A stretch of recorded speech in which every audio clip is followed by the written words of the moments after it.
Hello students, welcome to my YouTube channel. Students, आज की video में हम फिजिक्स या मैथ के किसी टॉपिक पे बात नहीं करने वाले हैं, ना हम किसी कॉन्सेप्ट को समझने वाले हैं। आज की वीडियो में हम बात करने वाले हैं कोरोना वायरस के कारण जो लॉकडाउन हुआ है उसका हमारे खासकर जो स्टूडेंट्स हैं उनकी लाइफ पर क्या इफेक्ट पड़ा है। तो जैसे कि हम बात कर रहे हैं कोरोना वायरस की, तो इस कोरोना वायरस का जो लॉकडाउन हुआ है उसे लगभग 2 महीने या हम कहें लगभग 60 दिन हो चुके हैं या उससे ज़्यादा भी हो चुके हैं।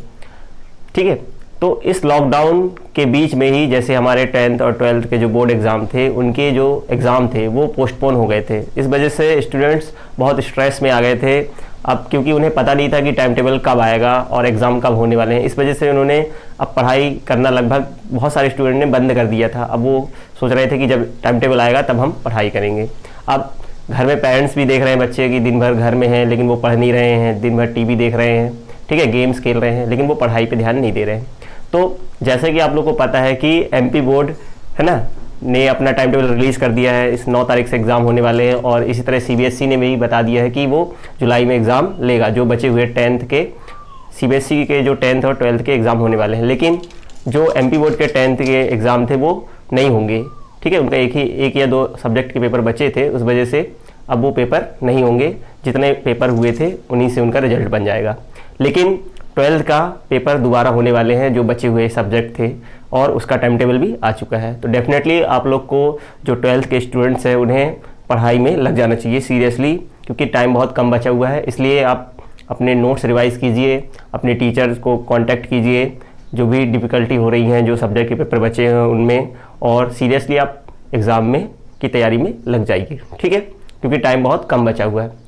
और हमें ये भी पता है कि ये जो 12th का एग्ज़ाम है बहुत इंपॉर्टेंट है हमारे करियर के लिए, क्योंकि ये जो 12th के मार्क्स हैं वो हमें आगे चल के बहुत काम आने वाले हैं। क्योंकि चाहे हम एडमिशन कराने जाएंगे है ना किसी कॉलेज में या इंस्टीट्यूट में, वहाँ भी हमें हमारे मार्क्स बताने पड़ेंगे या मार्कशीट का यूज़ होगा।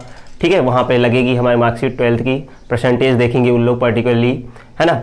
और जैसे हम जेईई एग्ज़ाम देंगे उस पर भी कम से कम 75 के अबव परसेंटेज चाहिए, 70 या 75 के अबव परसेंटेज चाहिए। ठीक है, हमारे जो खासकर पीसीएम है, ठीक है, उनके लिए जो मैथ साइंस वाले हैं उनके लिए पीसीएम में अच्छा स्कोर होना चाहिए।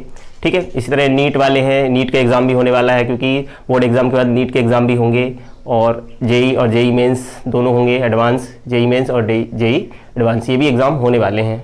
ठीक है, इसलिए आप सिंसियरली जो भी टाइम बचा हुआ है उसको यूटिलाइज़ कीजिए और पढ़ाई पे लग जाइए। कुछ बच्चे जो सिंसियर थे एग्ज़ाम के लिए वो तो डेफिनेटली पढ़ाई कर ही रहे हैं और कर रहे थे। अगर वो 1 घंटे या 2 घंटे भी डेली पढ़ रहे होंगे इस लॉकडाउन में, तो डेफिनेटली उनकी तैयारी अच्छी हो गई होगी। लेकिन जो बच्चे बिल्कुल नहीं पढ़ रहे थे या जो सोच रहे थे कि जब एग्ज़ाम का टाइम टेबल आएगा तभी हम पढ़ाई करेंगे, तो उनके लिए अब कोई टाइम नहीं बचा हुआ है, थोड़ा बहुत समय बचा हुआ है, उसको अब अपने सब्जेक्ट की तैयारी में लगा दें। ठीक है, क्योंकि जैसे कि मैं बता चुका हूँ, बार बार बोल रहा हूँ, ये बोर्ड का जो एग्ज़ाम है वो हमारे लिए बहुत इंपॉर्टेंस है। क्योंकि ये जो मार्क्स आएंगे हमारे बोर्ड के, ये जो परसेंटेज होंगे वो हमें जीवन भर हमारे साथ रहेंगे। ठीक है, हमारे माथे पर एक ठप्पा लग जाता है जो 12th के परसेंटेज होते हैं या मार्क्स, क्योंकि वो कभी बदलने वाले नहीं हैं। ठीक है, 12th के परसेंटेज सब कुछ तो नहीं है लेकिन बहुत कुछ है।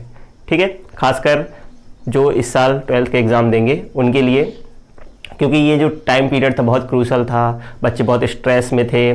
ठीक है, तो डेफिनेटली ये थोड़ा अलग टाइप का माहौल है, इसलिए आपको जो भी टाइम बचा हुआ है उसको प्रॉपरली यूटिलाइज़ करना है और एग्ज़ाम के लिए तैयारी पे लग जाना है। ठीक है, कोई टफ नहीं है एग्ज़ाम, जो भी बचे हुए हैं आप उनकी तैयारी अच्छे से कर सकते हैं, क्योंकि आप लोगों ने साल भर मेहनत की हुई है ना। और साल भर जो मेहनत की है, अब 60 दिन बहुत टाइम होता है, लॉन्ग टाइम होता है। इस बीच में आपको स्ट्रेस फ्री थोड़ा बहुत रिलीफ मिल जाता है, हम गेम खेल रहे हैं, हमारा जो माइंड है वो भी फ्रेश हो जाता है। लेकिन अब जो टाइम बचा है उस पर हमें उसको प्रॉपरली यूज़ करना है और हमें एग्ज़ाम की तैयारी में लग जाना है। तो डेफिनेटली आप लोग एग्ज़ाम में अच्छा करेंगे, यही मेरा मैसेज है आप लोग के लिए कोरोना टाइम पर। ठीक है, ऑल द बेस्ट आप लोग को। आप डेफिनेटली अपने सपने और अपने माँ बाप के सपनों को साकार करेंगे, इसलिए मेरी तरफ से आपको बचे हुए एग्ज़ाम के लिए all the best. Thank you, धन्यवाद।